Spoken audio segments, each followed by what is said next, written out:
श्रीगुरुन् वैष्णवांश्च श्रीरूपं साग्रजातं सहगना रघुनाथान्वितं तं सजीवं साद्वैतं सावधूतं परिजनसहितं कृष्णचैतन्यदेवं श्रीराधाकृष्णपादान् सहगना ललिता श्रीविशाखान्वितांश्च हे कृष्णकरुणा सिन्धो दीनबन्धो जगत्पते गोपेश गोपिका कान्ता राधाकान्त नमोऽस्तुते तप्तकाञ्चन गौराङ्गी राधे वृन्दावनेश्वरी वृषभानुसुते देवी प्रणमामि हरिप्रिये वाञ्छाकल्पतरुभ्यश्च कृपा सिन्धुभ्य एव च पतितानां पावनेभ्यो वैष्णवेभ्यो नमो नमः। नमो ॐ विष्णुपादाय कृष्णप्रेष्ठाय भूतले श्रीमते भक्तिवेदान्ता स्वामिन्निति नामिने नमस्ते सारस्वते देवे गौरवाणी प्रचारिणे निर्विशेषा शून्यवादी पाश्चात्यदेशतारिणे श्रीकृष्ण चैतन्य प्रभु नित्यानन्दा श्री अद्वैत गदाधर श्रीवासादि गौरभक्तवृन्दा हरे कृष्ण कृष्ण कृष्ण हरे हरे हरे राम राम राम हरे हरे मूकं करोति वाचालं पंगुं लंघयते गिरिं यत्कृपातमहं वन्दे श्रीगुरुं दीनतारिणं। श्रील प्रभुपाद की जय, श्री गुरुदेव की जय। శ్రీకృష్ణ కథాసుధులకి అందరికీ స్వాగతం. మనం ఇప్పటివరకు శ్రీకృష్ణుడి యొక్క అష్టమహిషుల కళ్యాణాలు, తర్వాత 10,000 ఒకటేసారి గ్రూప్ ఆఫ్ మ్యారేజెస్ అన్నీ కూడా పెళ్ళిళ్ళ గురించి విన్నాము. తర్వాత ఆయన సామాన్య గృహస్థుడిలాగా ఎలాంటి కార్యకలాపాలు చేస్తున్నాడో అది కూడా విన్నాము. రుక్మిణీదేవితో పరిహాసమాడుతూ తర్వాత ఇంకేం చెప్తాడు, అసలు యాక్చువల్గా ఆచార్యులందరూ ఏం చెప్తున్నారు అంటే, ఇక్కడ ఉన్నటువంటి ఈ రాణులు ఎవరైతే ఉన్నారో వీళ్ళందరూ కూడా చాలా దివ్యమైన అందంతో ఉన్నారు. మరి వీళ్ళందరూ కూడా వాళ్ళ యొక్క చేష్టలతో, హావభావాలతో, వాళ్ళ యొక్క మాటలతో, వాళ్ళ యొక్క పనులతో కృష్ణుడిని ఎంతో ఆకర్షించడానికి వాళ్ళు ప్రయత్నిస్తూనే ఉంటారు. కాకపోతే కృష్ణుడు మాత్రము తను ఏ విధంగా ఉండాలో అలానే ఉంటాడు. అంతేకాని తను వాళ్ళ పట్ల ఆకర్షణగా కానీ వికర్షణగా కానీ తను ఫీల్ అవ్వడనమాట. ఎందుకు అంటే భగవంతుడు ఆయన లోపల మొత్తం ఆనందం ఆయన లోపలనే ఉంది. బయట దేని నుంచి కూడా తను ఆనందాన్ని పొందాల్సిన అవసరం లేదు. అదే మనము సామాన్యులం, జీవులము. మనం ఏంటి, ఆనందం కావాలి అంటే మనం వెతుకుతూ ఉంటాము బయట నుంచి ఆనందాన్ని పొందడానికి. ఏం తింటే ఆనందం వస్తుంది, లేకపోతే ఎక్కడికి వెళ్తే ఆనందం వస్తుంది, ఏం చూస్తే ఆనందం వస్తుంది, ఏం వింటే ఆనందం వస్తుంది, ఏం కొంటే ఆనందం వస్తుంది, ఎవరితో ఎక్కువ మాట్లాడితే ఆనందం వస్తుంది, ఎవరిని తిట్టుకుంటే ఆనందం వస్తుంది అని మనం ఆలోచిస్తూ ఉంటాం. అంటే మన యొక్క ఆనందం దేని మీద ఆధారపడి ఉంది, బయట ఉన్నటువంటి విషయాలపైన ఆ విషయాలని సంగ్రహించడం వల్ల మనం ఆనందపడుతున్నాం. అంతేకాని భగవంతుడు అలా కాదు. ఆయన సంపూర్ణ ఆనంద నిధి. ఆయన దగ్గరే ఆనందం ఉంది, ఇంకెక్కడా కూడా లేదు. అందుకే ప్రభుపాదుల వారు ఏమంటున్నారంటే, మనం పొద్దున్న నుంచి రాత్రి వరకు కష్టపడుతున్నాం. దేనికి కష్టపడుతున్నాం అంటే ఆనందం కోసం మాత్రమే కష్టపడుతున్నాం. మరి అలాంటి ఆనందం ఎవరి దగ్గర ఉంది? సాక్షాత్ దేవదేవుడైన శ్రీకృష్ణ భగవానుడి దగ్గర ఆనందం ఉంది. మరి ఆ ఆనందాన్ని పొందాలి అంటే మనం ఏం చేయాలి? అలాంటి ఆనంద నిధి, ఆనంద గని అయినటువంటి దేవదేవుడి యొక్క సేవ చేయాలి. ఎప్పుడైతే కృష్ణుడి సేవ చేస్తామో అప్పుడు మనం ఆనందాన్ని పొందుతామన్నమాట. అంతే కదా. ఇప్పుడు మన యజమాని దగ్గర చాలా డబ్బులు ఉన్నాయనుకోండి, సేవ బాగా చేస్తే పండగ వచ్చిందని టిప్ ఎక్కువగా ఇస్తారు, అవునా కదా. అంటే ధనం ఉన్న వాళ్ళ దగ్గరికి వెళ్తే ధనం దొరుకుతుంది. అదే ఒకవేళ మన యజమాని దగ్గర ధాన్యం చాలా ఉందనుకోండి, వ్యవసాయదారుడు అనుకోండి, తను ఏం చేస్తాడు, తనకు ఆనందం వేస్తే ధాన్యాన్ని ఇంకొంచెం ఎక్కువగా ఇస్తాడు. అలానే మరి భగవంతుడి దగ్గర ఆనందం ఉంది. మనం అందరం కూడా ఆర్రు చాచుకొని కూర్చున్నాము ఆనందం కోసం అనేసి. అలా ఏంటి, మేమందరం బాగానే ఉన్నాము, ఆనందం మాకు సరిపోనే ఉంది అనుకుంటే మనకు తప్పు అనమాట. ఎందుకంటే మనకు ఉన్నటువంటి ఆనందం చాలా చిన్నది, చాలా తక్కువ సమయమే ఉండిపోతుంది అనమాట. ఇప్పుడు గులాబ్ జామున్ ఇష్టం అనుకోండి, మనం గులాబ్ జామున్ తిన్నంతసేపు మాత్రమే మనకు ఆ ఆనందం ఉంటుంది. మనకి సినిమా చూడడం ఇష్టం అనుకోండి, సినిమాకి వెళ్ళి సినిమా చూసినంతసేపు మాత్రమే ఆనందం ఉంటుంది. అది శాశ్వతంగా ఆనందం మన దగ్గర ఉండదు. అది ఏదో ఒకటి పొందడం వల్ల, చేయడం వల్ల మాత్రమే అంతసేపు ఉంటుంది. కానీ అదే ఆనంద నిధి అయిన భగవంతుడి శరణాగతి పొందామనుకోండి, అప్పుడు ఈ ఆనందము శాశ్వతంగా, ఆ శాశ్వతమైన ఆనందాన్ని మనం పొందుతాము. ఆ ఆనందము అనుభూతి పొందేటటువంటిది అది. అది ఎవరు చెప్పలేనటువంటిదనమాట. మరి ఆ ఆనందాన్ని, ఆ దివ్యమైన ఆనందాన్ని పొందాలి అంటే దేవాది దేవుడి యొక్క సేవ చేయాలి. మరి దేవాది దేవుడి యొక్క సేవ చేయాలి అంటే ఏం చేయాలి? ఎవరికైనా సేవ చేయాలి అంటే వాళ్ళ గురించి మనకి తెలిసి ఉండాలి. వాళ్ళు ఎలాంటి వారు, ఎక్కడుంటారు, అసలు వాళ్ళు ఎలా ఉంటారు, మరి మనం ఏమైనా మాట్లాడితే మనతో మాట్లాడతారా, మరి అవన్నీ వివరాలు తెలియకుండా ఎవరితో మనం మాట్లాడలేం కదా. అలానే మనం ఒకరికి సేవ చేయాలి అంటే ఆయన దగ్గర ఉన్నటువంటి శక్తులేంటి, ఆయన గుణగణాలేంటి, ఆయన ఇచ్చేటటువంటి కృప ఏంటి, అవన్నీ తెలుసుకోవాలి కదా. అందుకుగానే ఆచార్యులు, భగవంతుడు ఎంత దయామయుడు అంటే మన కోసంగాను ఆచార్యులని మన దగ్గరికి పంపిస్తూ ఉంటారనమాట.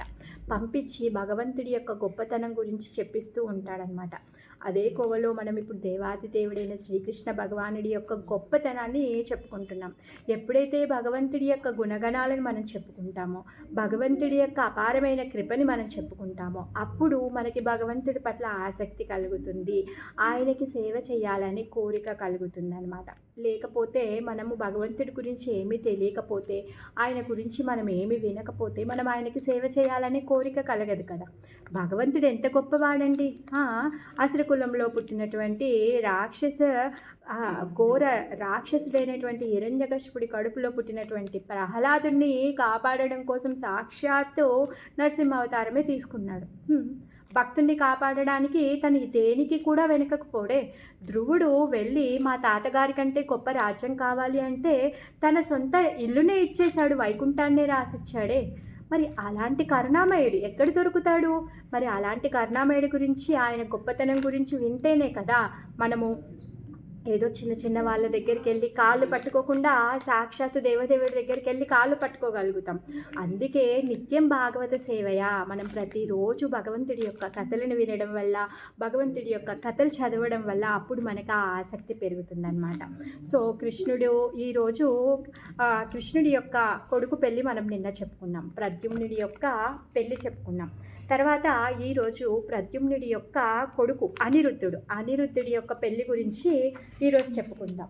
ఈ అనిరుద్ధుడు కూడా చాలా అందమైన వాడు. ఆయన కూడా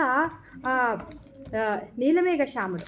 కృష్ణుడి యొక్క సంతానం అందరూ కూడా మనం చెప్పుకున్నాం కదా, కృష్ణుడి యొక్క సంతానం అంతా కూడా కృష్ణుడికి తీసిపోరనమాట.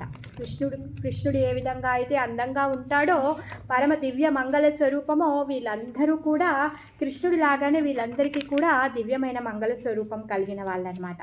సో అనిరుద్ధుడికి రుక్మి యొక్క మనవరాలనిచ్చి పెళ్లి చేశాడు. అక్కడ చీటింగ్ చేశాడు బలరాముడితో, రుక్మి చనిపోయాడు, వీళ్ళందరూ ఇంటికి వెళ్ళిపోయారు. అలానే ఇక్కడ ఇంకొక స్టోరీ నడుస్తుంది. ఏంటి అంటే శోణితపురం. ఈ శోణితపురం ఎక్కడుంది అంటే ఇప్పుడు మనకి భారతదేశంలో ఈ అస్సాం అనే ప్లేస్ ఉంది కదా, దాన్ని శోణితపురము అనేసి అంటారనమాట. శోణితపురం చాలా అందంగా ఉండేది. అక్కడ ఉన్నటువంటి సోయగాలు ఎంత అందంగా ఉన్నాయి అంటే ఆ ప్రదేశము సాక్షాత్ పరమశివుడిని, పార్వతిని కూడా ఆకర్షింపజేశాయి అన్నమాట. సాక్షాత్ పరమశివుడు, పార్వతి ఇద్దరు కలిసి ఈ శోణితపురంలో కొన్ని రోజులు టైం స్పెండ్ చేద్దామనేసి వచ్చారు. మరి వాళ్ళు టైం స్పెండ్ ఎలా చేస్తారో తెలుసు కదా, నిత్యం భాగవత సేవలో వాళ్ళు చేస్తూ ఉంటారు. వాళ్ళు అన్యోన్యమైన దాంపత్యంలో వాళ్ళ అడవిలో ఉంటూ, అంటే కైలాసంలో ఉంటూ కూడా వాళ్ళు ఏం చేస్తూ ఉంటారు, శివుడు ఎప్పుడూ కూడా భగవంతుడి యొక్క కథలని చెప్తూ ఉంటాడనమాట. పార్వతీదేవి తను ఏం చేస్తుంది, తన యొక్క పర్యంకంలో కూర్చొని, శివుడి యొక్క వల్లో కూర్చొని తను వింటూ ఉంటుందన్నమాట. ఆ విధంగా వాళ్ళు కొన్ని రోజులు ఇక్కడ శోణితపురంలో ఉందామనేసి వచ్చారనమాట. ఈ శోణితపుర రాజ్యానికి రాజు ఉన్నాడు. ఆయన ఎవరంటే బాణుడు. ఈ బాణుడు ఎవరు? సాక్షాత్ వామన అవతారంలో ఎవరి తలపైనైతే అడుగు పెట్టాడో ఆయన కొడుకు, బలి మహారాజు యొక్క కొడుకు అన్నమాట ఈ బాణాసురుడు. సో ఆ విధంగా మరి బలి మహారాజ్కి 100 మంది పుత్రులు ఉన్నారనమాట. దానిలో ఆ 100 మంది పుత్రుల్లో ఈయన ప్రముఖమైనటువంటి వాడనమాట. ఈయన ఈయన చాలా గొప్ప శివభక్తుడు అనమాట. చాలా మంచి ప్రవర్తన కలిగినటువంటి వాడు, సాధు బుద్ధి కలిగినటువంటి వాడు, చాలా ధైర్య సాహసాలు కలిగినటువంటి వాడు. ఆయన రాజ్యాన్ని చాలా సక్రమంగా ఏలుకునేవాడు. సాధు పురుషుల పట్ల ఆయన గౌరవం ఉంది, అంతా బాగుంది. శివుడు అంటే చాలా పరమ భక్తి కలిగినటువంటి వాడు. ఏం చేశాడు అంటే శివుడి కోసం తపస్సు చేశాడు. శివుడి కోసం తపస్సు చేస్తే శివుడు ఆశుతోషుడు. ఎవరు వచ్చి ఆయనని కీర్తించినా, ఆయన కోసం జపం చేసినా తను ఏం చేస్తాడు, వాళ్ళు ఏది అడిగితే అది వాళ్ళకి ఇచ్చేస్తాడు. అలానే ఈ బాణుడు కూడా వెళ్ళి శివుడిని అర్చిస్తే శివుడు ఆయనకి కావలసిన వరాన్ని ఇచ్చేస్తాడు. ఏంటంట ఆ వరము అంటే 1000 చేతులు. ఆయనకి అంతం లేని శక్తి కావాలని కోరుకున్నాడు. అందుకని చెప్పేసి ఈ శివుడు ఏం చేశాడంటే 1000 చేతులని బాణాసురుడికి ఇచ్చాడనమాట. ఆ విధంగా 1000 చేతులను పొందాడు.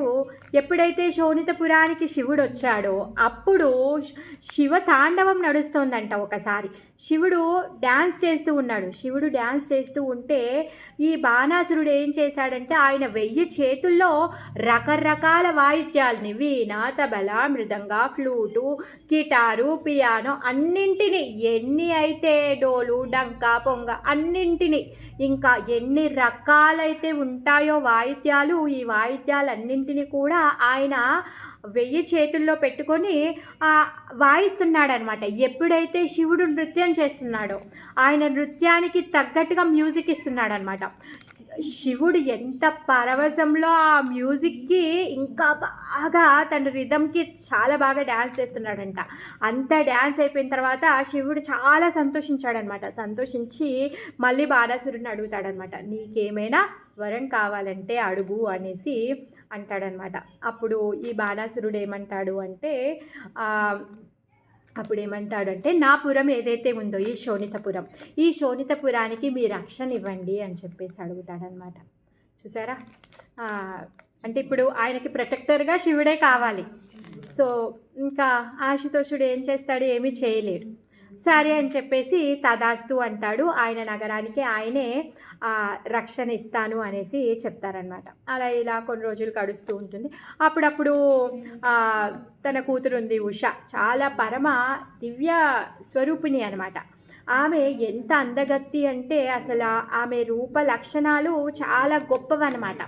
అలాంటి కూతురు ఆయనకుంది. ఆమె పేరు ఉష. ఆమెను తీసుకొని అప్పుడప్పుడు శివుడి దర్శనానికి కూడా వచ్చేవాడనమాట. ఒకసారి ఈ ఉష ఎప్పుడైతే శివపార్వతుల దర్శనానికి వచ్చిందో అప్పుడు శివపార్వతులు ఇద్దరు కలిసి తిరుగుతూ ఉన్నారంట. వాళ్ళిద్దరిని చూసి ఈ అమ్మాయి మోహపోయింది. అయ్యో, అసలు వీళ్ళిద్దరి జంట ఎంత బాగుంది, నాకు కూడా ఒక పతి ఉంటే నేను అలానే తిరిగేదాన్ని కదా అనేసి అనుకుంటుంది అనమాట. పార్వతీదేవి అమ్మ, అందరి హృదయాల్లో ఏముందో తనకి తెలుసు. ఆ విధంగా ఆ అమ్మాయి మనసులో ఉన్నటువంటి కోరికని తను గుర్తుపట్టి తను చెప్తుంది అనమాట. ఉషా, నువ్వు ఏదైతే కోరుకుంటున్నావో అది అవుతుంది త్వరలోనే, నీకు తగ్గటువంటి వరుడు వస్తాడు, నువ్వు కంగారు పడకు అనేసి చెప్తుంది అనమాట. అప్పుడు మళ్ళీ ఉష తన హృదయం, అవునా, ఎవరు, ఎక్కడుంటాడు, ఎలా ఉంటాడు, ఎప్పుడు వస్తాడు అనే డౌట్ తన హృదయంలో వస్తుందంట. వెంటనే పార్వతీదేవి అంటుంది, ఇప్పుడు రాబోయేటటువంటి శుక్లపక్ష ముహూర్తమే మర్చిపోయా నేను, ఒక తిథి చెప్తుందనమాట. ఆ తిథి రోజు నీ కలలో వస్తాడు, నీ కలలో వచ్చినటువంటి అతనే నీకు కాబోయే వరుడు అనేసి పార్వతీదేవి చెప్తుందనమాట. అలా చెప్పగానే ఉష చాలా సంతోషపడుతుంది. ఇంకా ఆ తిథి కోసం తను వెయిట్ చేస్తూ ఉంటుంది అనమాట. పార్వతీదేవి చెప్పినటువంటి అవునా, సౌండ్ రావట్లేదా,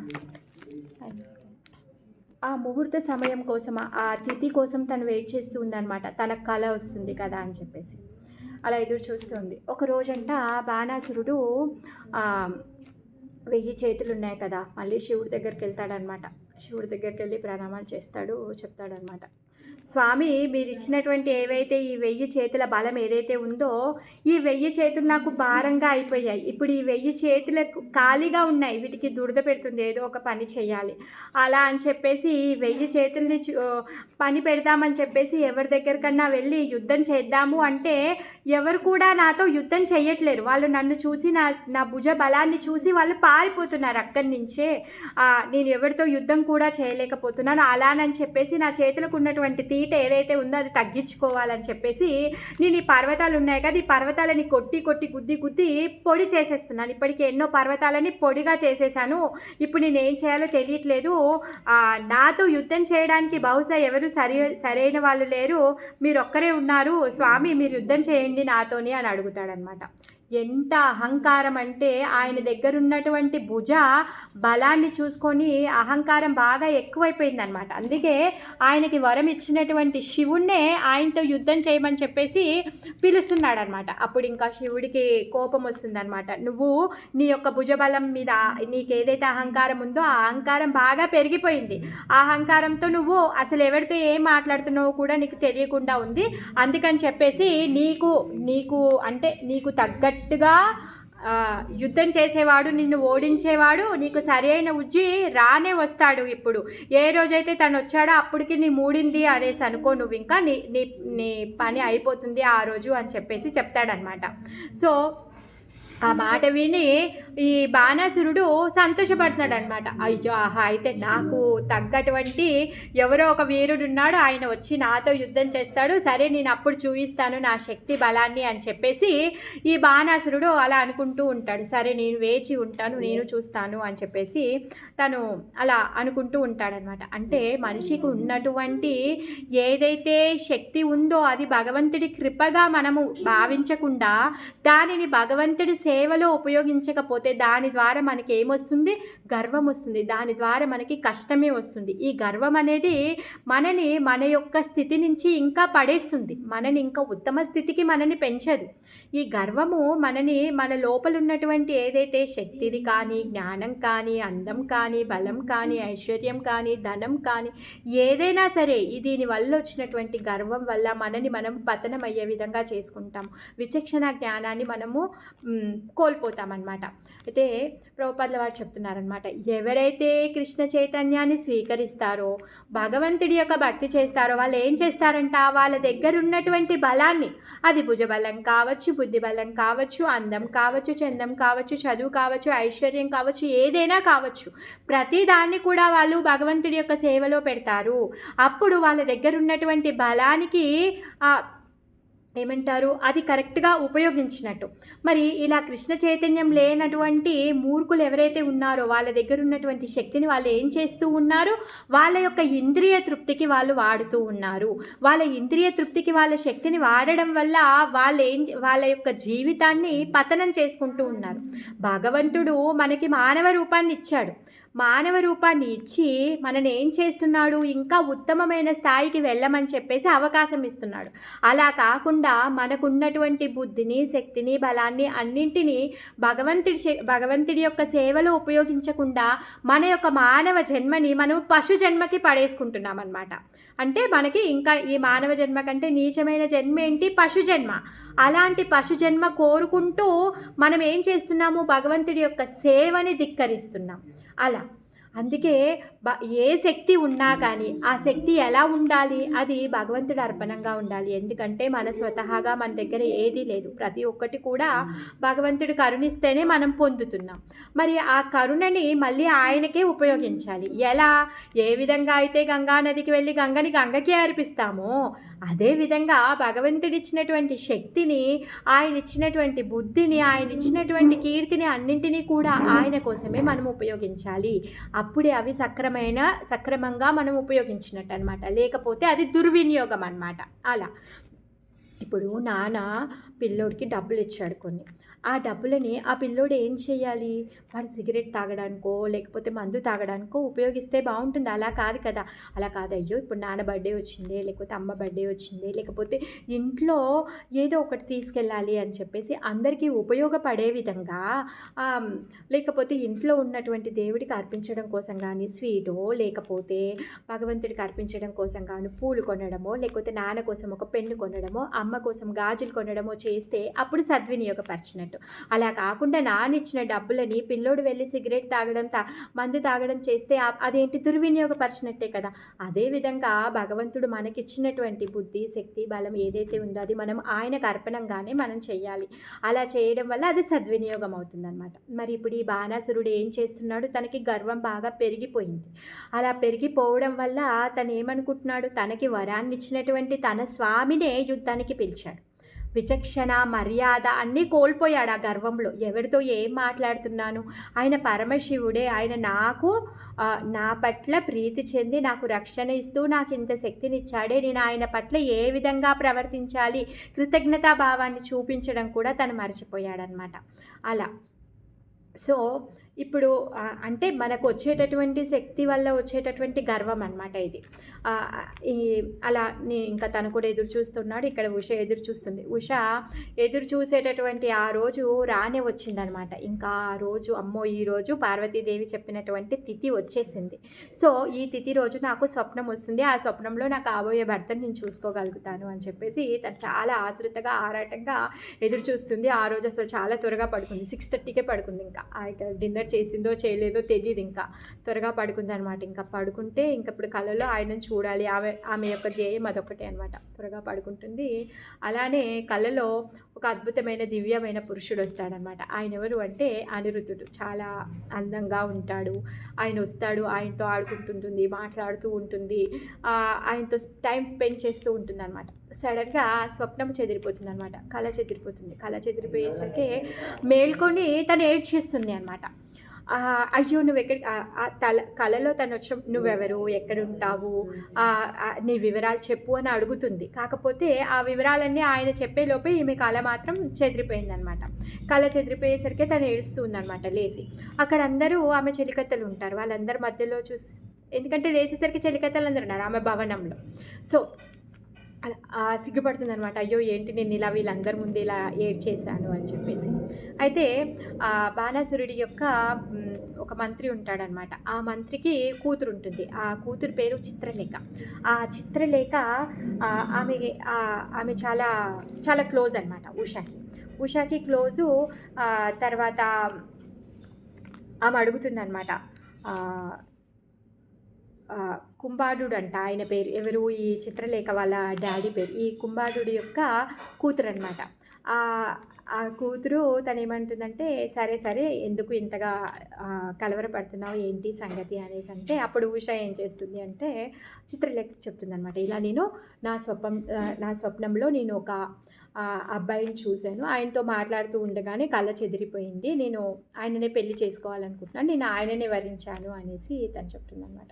సో ఇంత దానికి ఏడవాల్సిన అవసరం ఏముంది, నువ్వేమి కంగారు పడొద్దు అనేసి చెప్తుందనమాట. ఎందుకంటే ఈ చిత్రలేఖకి ఒక శక్తి ఉంది. ఆమె చిత్రలేఖనం చాలా బాగా చేయగలుగుతుంది అనమాట. బొమ్మలు చాలా బాగా గీస్తుంది. మనుషులను చూడకున్నా కానీ తను వాళ్ళ బొమ్మల్ని గీసేస్తుంది అనమాట. అలా సో ఆ విధంగా తను బొమ్మలు గీసేస్తుందనమాట. తను అడుగుతుందనమాట, నువ్వు అందమైన కనుబొమ్మలు దానా, నువ్వెందుకు ఇంత కంగారు పడుతున్నావు అనేసి అంటుందన్నమాట.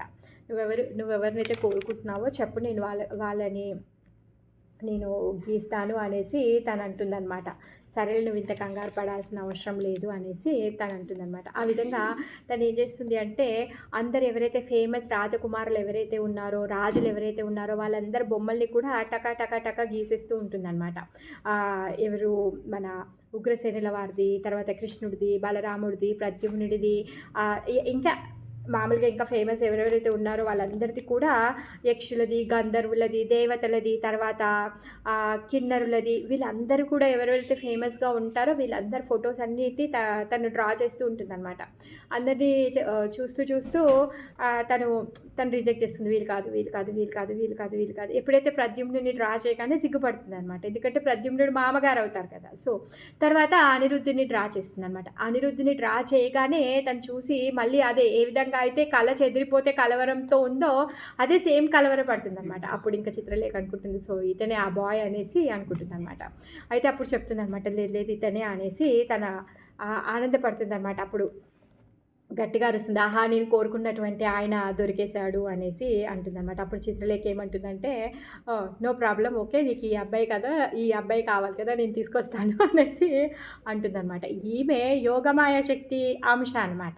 కృష్ణ లీలలు చేయడానికి అందరూ అన్ని రకాలుగా సహాయపడుతూ ఉంటారు కదా. సో యోగమాయ శక్తి అంశ తనలో ఉందన్నమాట, ఈ చిత్రలేఖలో ఉంది. తను ఏం చేస్తుంది అంటే ద్వారక సాక్షాత్ కృష్ణ బలరాముల యొక్క రక్షణలో ఉంది. బలరాముడు ప్రొటెక్ట్ చేస్తూ ఉన్నాడు ద్వారక. మరి ఆ ద్వారకా నుంచి ఇప్పుడు అనిరుద్ధిని కిడ్నాప్ చేసి తీసుకురాబోతుంది అనమాట. అసలు ఈమెకి ఎంత గొప్ప తంత్రశక్తి ఉంది చూడండి, మాయాశక్తి ఉంది తనకి. ఆ విధంగా తను ఏం చేస్తుంది, ఆ నైటే తను వెళ్తుంది ద్వారకాకు. వెళ్ళి బలరాముడు కృష్ణులకి తెలియకుండానే పడుకొని ఉంటాడు అనిరుద్ధుడు. పడుకొని ఉంటే ఆయన పాన్పుతో సహా బెడ్తో సహా ఎత్తుకొని వచ్చేస్తుంది అనమాట. ఆయన పట్టుపాన్పుతో సహా అనిరుద్ధుడిని ఎత్తుకొని వచ్చేస్తుంది. తీసుకొచ్చి శోణితాపురంలో ఉన్నటువంటి ఈ ఉష యొక్క అంతఃపురంలో ఆయనని డ్రాప్ చేస్తుంది అనమాట.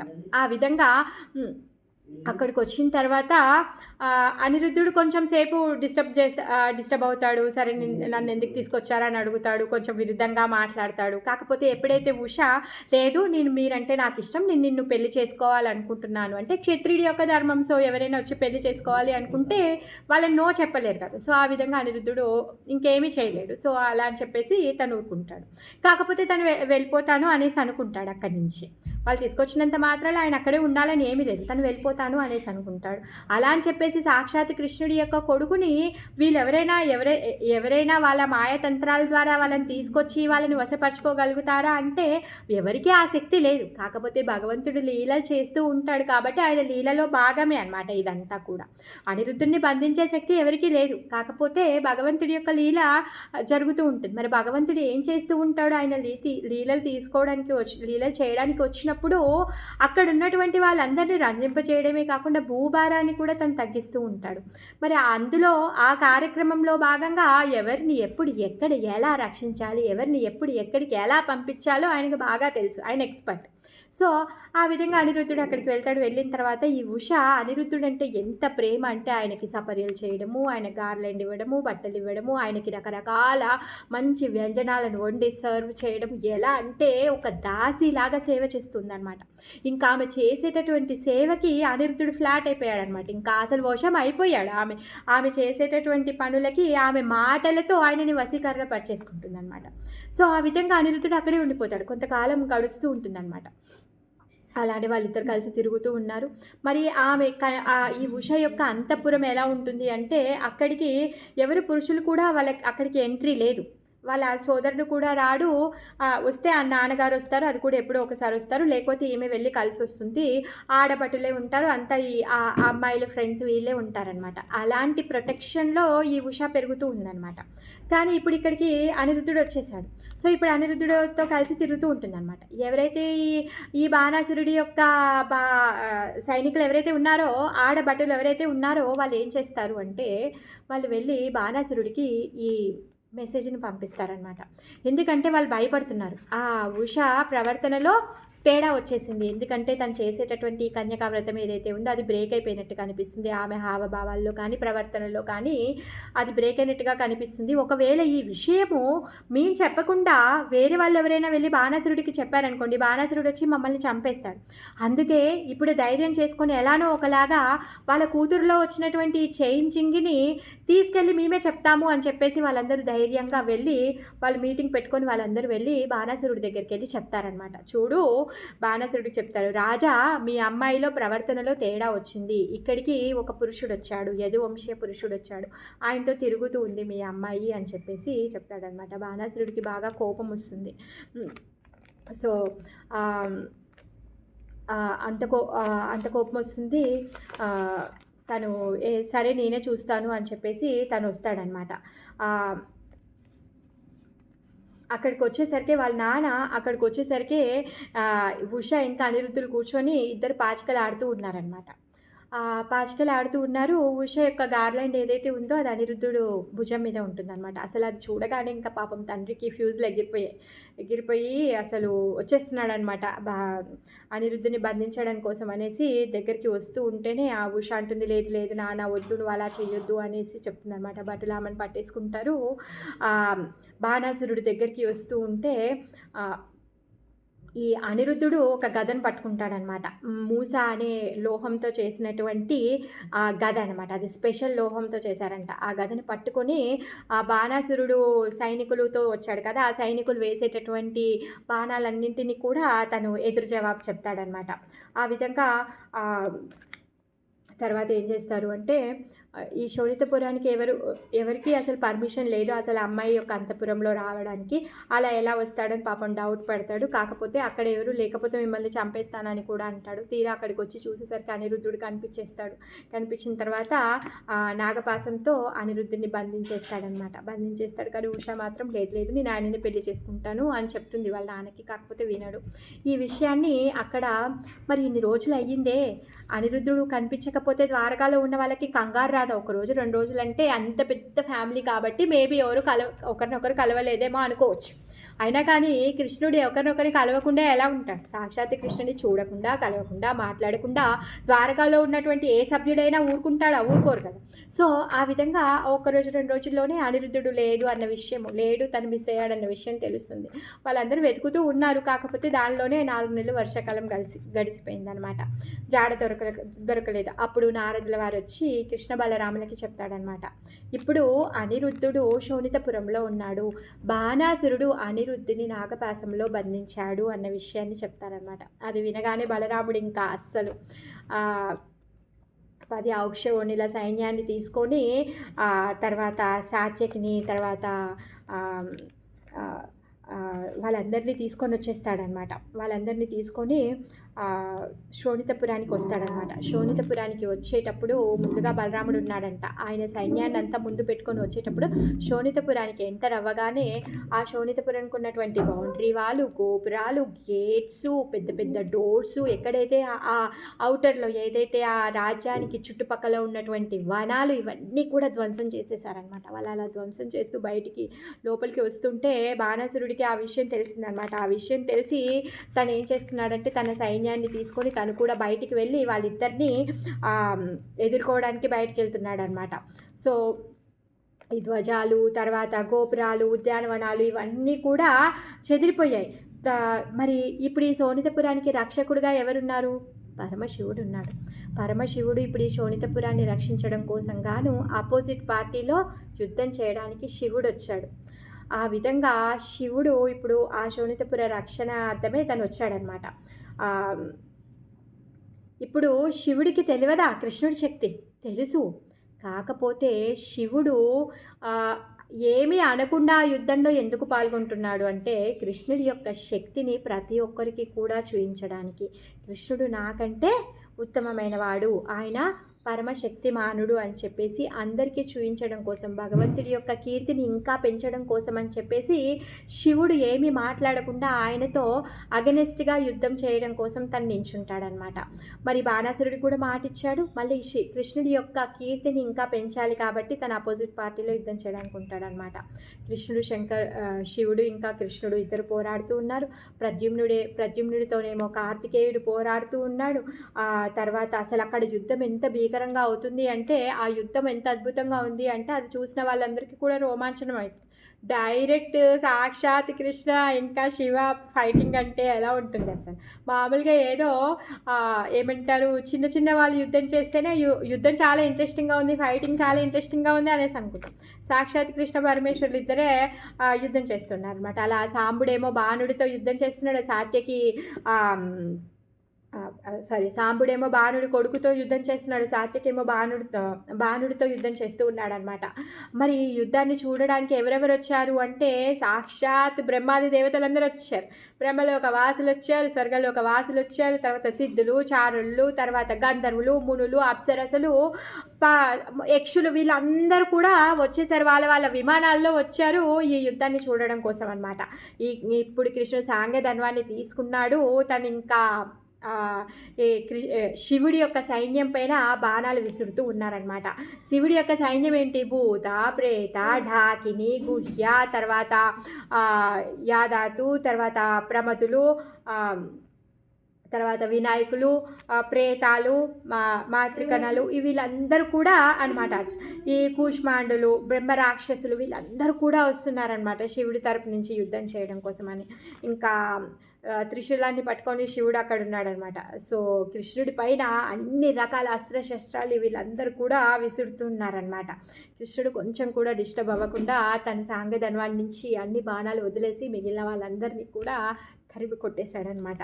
సో బ్రహ్మాస్త్రానికి బ్రహ్మాస్త్రం ఎదురు, వాయస్త్రానికి పర్వతాస్త్రం ఎదురు, అగ్నాస్త్రానికి పర్జన్యాస్త్రం ఎదురు, పాశుపతాస్త్రానికి నారాయణాస్త్రం ఎదురు, తర్వాత బృంజనాస్త్రానికి శివుడు మోహితుడైపోతాడనమాట. సో ఆ విధంగా ఇంత భీకరమైన యుద్ధం నడుస్తూ ఉంటుందన్నమాట. తర్వాత ఖడ్గంతో, డాలుతో, గదతో వీటన్నింటినీ కూడా నశింపజేస్తూ ఉన్నారనమాట. బాణాసురుడి సైన్యం ఆల్మోస్ట్ నశించిపోయింది. శివుడితో వచ్చినటువంటి డాకిని, తర్వాత భూత, ప్రేత, పిశాచ, ఈ గణాలు వీళ్ళందరూ కూడా వెళ్ళిపోయారనమాట. ఇంకా కార్తికేయుడు కూడా ప్రద్యుమ్నుడి చేతిలో బాగా దెబ్బలు తిన్నాడు. ఇంకా ప్రద్యుమ్నుడితో తిరిగి ఇంకా పోరాటం చెయ్యలేక నెమలి వాహాన్ని తీసుకొని తను వెళ్ళిపోతాడనమాట. తర్వాత ఎవరైతే ఈ బాణాసురుడి యొక్క ఇద్దరు మినిస్టర్లు ఉంటారనమాట, ఈ ఇద్దరు మినిస్టర్లు కూడా ఎవరంటే కుంభుడు ఇంకా ఏం పేరు కుంభాదుడు, వీళ్ళిద్దరు కూడా మినిస్టర్స్ అనమాట. వీళ్ళిద్దరిని కూడా చంపేస్తాడనమాట బలరాముడు. తర్వాత సాత్యకితో బాణాసురుడు పోరాడుతూ ఉన్నాడనమాట. ఇప్పుడు ఇంకా సాత్యకి వద్దు అని చెప్పేసి పక్కకు తిరిగి కృష్ణుడు వచ్చేసాడు బాణాసురుడితో చంపడానికి అనమాట.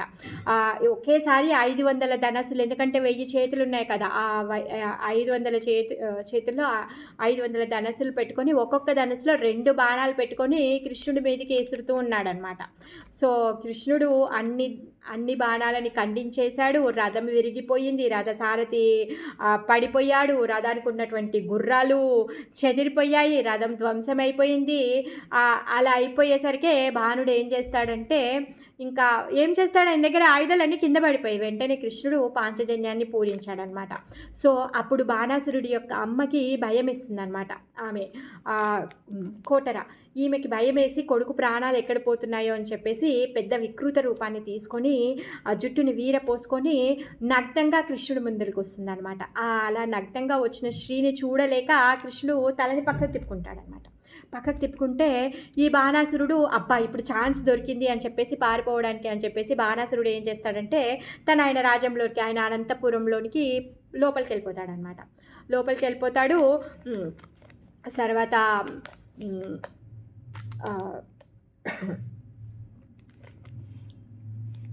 మళ్ళీ తర్వాత మిగిలినటువంటి భూత ప్రేతాలు ఎవరైతే ఉన్నాయో ఇవన్నీ కూడా వస్తే అన్నింటినీ కూడా పంపించేస్తాడనమాట. పంపించిన తర్వాత శివుడు వస్తాడు. శివుడు వచ్చి తను ఒక శివజ్వరం అనే ఆయుధాన్ని వదిలిపెడతాడనమాట. ఆ శివజ్వరానికి 3 తలలు, 3 కాళ్ళు, తర్వాత 9 కళ్ళు, 6 భుజాలు ఉంటాయన్నమాట. మరి ఎలా ఉంటుంది అంటే, ప్రళయ సమయంలో శివుడు ఎంత కోపంగా ఉంటాడో, యమధర్మరాజు ఎంత కోపంగా ఉంటాడో అంత కోపంగా భీకరంగా ఉంటుందన్నమాట ఈ శివజ్వరం అనే అస్త్రం. ఆ శివజ్వరం అనే అస్త్రము దాన్ని వదిలిపెట్టగానే అది కృష్ణుడి మీదకి వెళ్తూ ఉంటుందన్నమాట. వెళ్తూ ఉంటే అప్పుడు కృష్ణుడు ఏం చేస్తాడు అంటే విష్ణుజ్వరం అనే అస్త్రాన్ని వదులుతాడనమాట. విష్ణుజ్వరం అనే అస్త్రాన్ని వదిలినప్పుడు విష్ణుజ్వరం అనే అస్త్రము శివజ్వరాన్ని దగ్గరికి వస్తూ ఉంటే దాని యొక్క తాకిడి ఏదైతే ఉందో తట్టుకోలేకపోతుంది శివజ్వరం. అది భరించలేకపోతుంది అనమాట. తను నశించిపోతుంది, తనకు అర్థమవుతుంది అనమాట. అప్పుడు ఈ శివజ్వరం ఏం చేస్తూ ఉంది అంటే, నేను ఇంకా తట్టుకోలేను అని చెప్పేసి శివుడి దగ్గరికి వెళ్ళదు. శివజ్వరం వెళ్ళకుండా, ఆయన యజమాని దగ్గరికి వెళ్ళకుండా కృష్ణుడి దగ్గరికి వస్తుంది. కృష్ణుడికి వచ్చి క్షమించు అని చెప్పేసి అడుగుతూ ఆయన శరణాగతి పొందుతుందన్నమాట.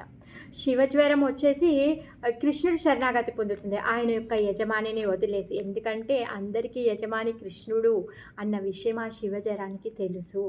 అనంతమైన శక్తి కలిగిన వాడు, అంతా సంపత్తి కలిగిన వాడు, సకల జీవుల హృదయాల్లో పరమాత్మ రూపంలో ఉన్నాడు అన్న సంగతి ఆయనకి తెలుసు. అందుకే దేవాది దేవ, నువ్వు అందరి హృదయాల్లో పరమాత్మలా ఉన్నావు, ఈ సృష్టినంతా నువ్వే సృష్టిస్తున్నావు, స్థితింపచేస్తున్నావు, లయింపచేస్తున్నావు, అన్నింటికీ నువ్వే సర్వకారణ కారుడివి, నువ్వే అందరికీ యజమానివి, నేను నీకు శరణాగతి పొందుతున్నాను, నీ ఏదైతే నీ అస్త్రము విష్ణు జ్వరం ఉందో దాని యొక్క తాకిడిని నేను తట్టుకోలేకపోతున్నాను, సో నాకు శరణాగతి నువ్వు అని చెప్పేసి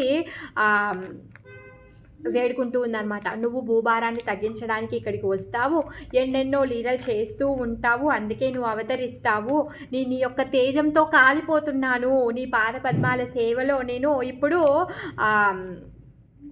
నేను శరణాగతి పొందుతున్నాను, నీ పాదపద్మాలను ఎవరైతే పట్టుకుంటారో వాళ్ళ కష్టాలన్నీ పోతాయి, సో మీరు నన్ను రక్షించండి అని చెప్పేసి ప్రార్థిస్తుంది అనమాట ఈ శివజ్వరం. ఎప్పుడైతే ఇలా ప్రార్థిస్తుందో అప్పుడు కృష్ణుడు ప్రసన్నత పొంది శివజ్వరానికి అభయాన్ని ఇస్తాడనమాట. సరే ఓకే, నో ప్రాబ్లము అని చెప్పేసి విష్ణు జ్వరాన్ని సడలింపచేస్తాడనమాట. అప్పుడు ఇంకా శివజ్వరం విష్ణు జ్వరం రెండు వెళ్ళిపోతాయి. వెళ్ళిపోయిన తర్వాత పరమశివుడు వస్తాడనమాట. వచ్చి కృష్ణుని రిక్వెస్ట్ చేస్తున్నాడు. ఏంటి అంటే, బాణాసురుడు శివుడి యొక్క భక్తుడు కదా, అందుకుగానే ఆ శివుడి యొక్క భక్తుడిని ఆయనని కొంచెం ప్రొటెక్ట్ చేయమని చెప్పడానికి అనేసి వస్తాడు. మళ్ళీ అందులోటి బాణాసురుడు ప్రహ్లాదుడి యొక్క వంశంలో ఉన్నటువంటి వాడు. ఆ ప్రహ్లాదుడి యొక్క వంశంలో ఉన్న వాళ్ళని ఎవరిని సంహరించనని ఆల్రెడీ నరసింహస్వామి మాట ఇచ్చేశాడు. సో ఆ విధంగా ఇప్పుడు శివుడు వచ్చి కృష్ణుడితో మాట్లాడుతూ ఉన్నాడనమాట. ఆయనతో మాట్లాడదాము అనేసి ఆయన వస్తూ ఉంటాడు. వచ్చేటప్పటికి బాణాసురుడు మళ్ళీ ఆయన యొక్క ఆయుధాలన్నింటినీ పట్టుకొని వచ్చేస్తాడనమాట. ఆయన ఆయుధాలన్నీ పట్టుకొని రాగానే కృష్ణుడు ఏం చేస్తాడు అంటే, ఆయన సుదర్శన చక్రాన్ని తీసి బాణాసురుడి యొక్క మొత్తం చేతులన్నింటినీ కూడా చెట్టుకున్నటువంటి కొమ్మల్ని నరికేసినట్టుగా నరికేస్తాడు. లాస్ట్కి ఓన్లీ 4 భుజాలని మాత్రమే మిగులుస్తాడనమాట. మిగిల్చగానే శివుడు వచ్చి మాట్లాడుతూ ఉంటాడనమాట. నువ్వు సర్వకారణ కారణుడివి, నీ యొక్క కృపని మహిమని ఎవరు తెలుసుకోలేరు, ఎవరైతే పవిత్ర ఆత్మలు ఉంటారో వాళ్ళు మాత్రమే నిన్ను చూడగలుగుతారు, నీ దర్శనం చేసుకోగలుగుతారు అని చెప్పేసి మాట్లాడుతూ ఉన్నాడనమాట.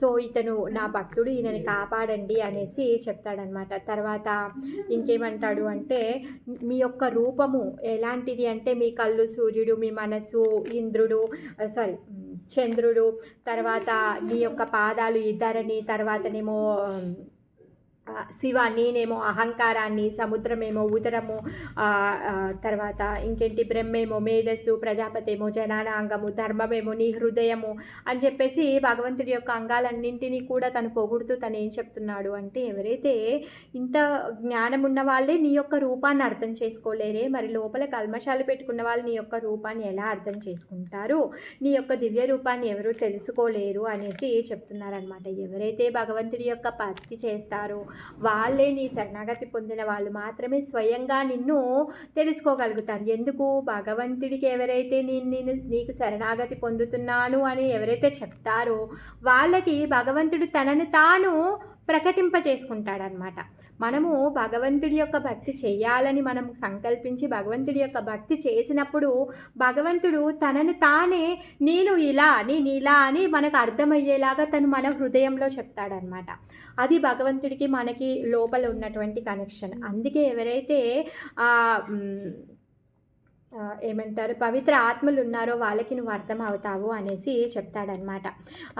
నీ యొక్క కృప లేకపోతే ఎవరు తెలుసుకోలేరు అనేసి చెప్తాడు. సో నువ్వు ఇలా మాట ఇచ్చావు కాబట్టి నువ్వు ఆయనను రక్షించు అనేసి చెప్తాడు. అప్పుడు కృష్ణుడు ఏమంటాడంటే, ఓకే అది తెలిసిందే, నేను ఎలాగో ప్రహ్లాదుడికి మాట ఇచ్చాను కాబట్టి ఆయనను అనుగ్రహించమని ఇప్పుడు శివుడు కూడా ప్రార్థిస్తూ ఉంటే, ఓకే నీ ప్రీత్యార్థమే, నేను అందుకనే నీకు ఇష్టమైన వాడు కాబట్టి ఆయనని చంపను, ఆయన చేతులన్నింటినీ కూడా నరికేశాను. మరి నీ యొక్క గణాలు ఏవైతే ఉన్నాయో అవి భూభారంగా చాలా పెరిగిపోయింది నీ యొక్క గణాలు, అందుకే వాళ్ళని కూడా నేను చంపేశాను. తర్వాత బాణాసురుడి యొక్క ఆయన యొక్క సైన్యం కూడా భూభారం పెరిగిపోయిందంట, అందుకని చెప్పేసి వాళ్ళందరినీ కూడా నేను చంపేశాను. ఆయన భుజాలతో ఆయనకి చాలా గర్వం పెరిగిపోయింది, అందుకే ఆయన భుజాలని నరికేశాను అనేసి చెప్తున్నాడనమాట.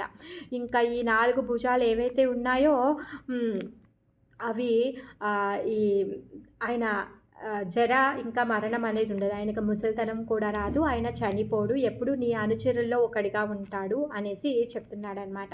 సో ఇదంతా విన్న తర్వాత, చూసిన తర్వాత బాణాసురుడు వంగి భగవంతుడి యొక్క పాద పద్మాలకి నమస్కరించి వందనం చేసి అనిరుద్ధుడికి ఇంకా ఉష ఇద్దరి పెళ్లి చేసి అనిరుద్ధుడిని ఉషాని ఇచ్చి ద్వారకకి పంపిస్తాడనమాట. సో ఆ విధంగా శివుడి దగ్గర నుంచి సెలవు తీసుకొని కృష్ణుడు కొత్త పెళ్లి కొడుకు పెళ్లి కూతుర్ని ఇద్దరిని తీసుకొని ద్వారకకి వెళ్తాడు. ఇప్పటివరకు మొన్నటి వరకు ఎప్పుడూ బయటికి వెళ్ళి ఆయన పెళ్ళిళ్ళు చేసుకొని తీసుకురావడం, ఇప్పుడు కొడుకులకి మనవళ్ళకి పెళ్ళిళ్ళు చేసి వాళ్ళే తీసుకొని ద్వారకాకి వస్తున్నాడు అనమాట. ఎప్పటికైతే ద్వారకాకి కృష్ణుడు రాబోతున్నాడో అప్పటికి వీళ్ళందరూ కూడా ద్వారకాని చాలా బాగా అందంగా అలంకరించడము, కొత్త వధువరులకి స్వాగతం చెప్పడం, అందరి కానుకలతో ఎదురు చూడడము ఇది నడుస్తూనే ఉంటుంది. కృష్ణుడి ప్రతిరోజు పండగే. సో ఆ విధంగా ఉష అనిరుద్ధుల యొక్క కళ్యాణం అవుతుంది. అయితే మన దగ్గర ఉన్నటువంటి శక్తితో మనం గర్వపడకుండా మనకున్నటువంటి శక్తితో మనం భగవంతుడి యొక్క సేవ చేయాలి. హరే కృష్ణ.